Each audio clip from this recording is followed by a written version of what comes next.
Good morning. My name is Dave Clark. I'm a polio and post-polio survivor who has used crutches and leg braces to get around in my life. At the age of 16, I had dreams of playing professional baseball, so I took my right leg brace off against my doctor's orders to gain more mobility and movement. I achieved my dreams of playing professional baseball as a pitcher, lasting 10 years throwing a knuckleball as my out pitch. I wanted to be here this morning with you in person to share my story and life, career. However, because of an injury I suffered in Florida 2 weeks ago, I dislocated my elbow completely and am unable to walk with the crutches currently, and thus can't be with you this morning. In my place, my good friend and partner Doug Cornfield is here to relate my story to you as best he can. I will say that Doug knows my story as well as anyone. Before I turn it over to Doug, I'd like to share a couple of my thoughts with you this morning. One, I think all of us should dream and not be afraid to dream. Make your dreams realistic, because dreams inspire hope, and hope inspires life. And that's what everybody should be trying to achieve. Try to reach whatever your potential is, and don't ever be afraid to try to do any activity that you aspire to try. There is a word can't. We all have limitations, every one of us.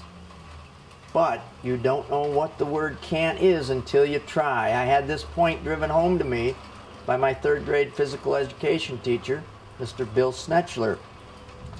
Up until this point in grade school, my physical education teachers would tell me to go to the sideline after they told the class what the activity was that particular day.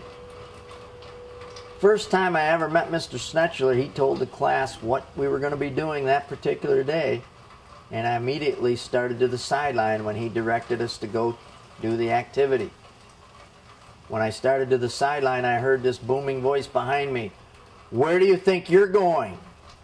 As I tepidly looked behind me, he looked straight at me and he said, I told him, I said, I'm heading over here to the sideline.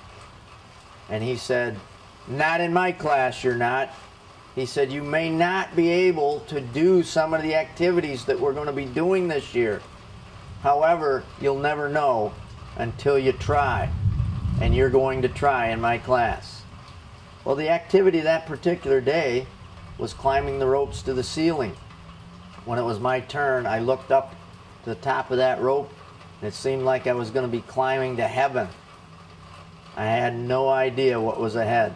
I put one hand over the other, and I started pulling. Unbelievably, I was the only kid in the entire class to make it to the top of that rope. On the way down, I suffered rope burn because I couldn't use my feet to slow my descent. The best rope burn I've ever felt in my life when I got to the bottom. And on top of that, Mr. Snetchler gave me an ice cream bar for being the only kid in the class to get to the top. That was my first professional payout. Mr. Snetchler taught me right then and there that you can achieve what you think is unachievable if you put forth an effort and try.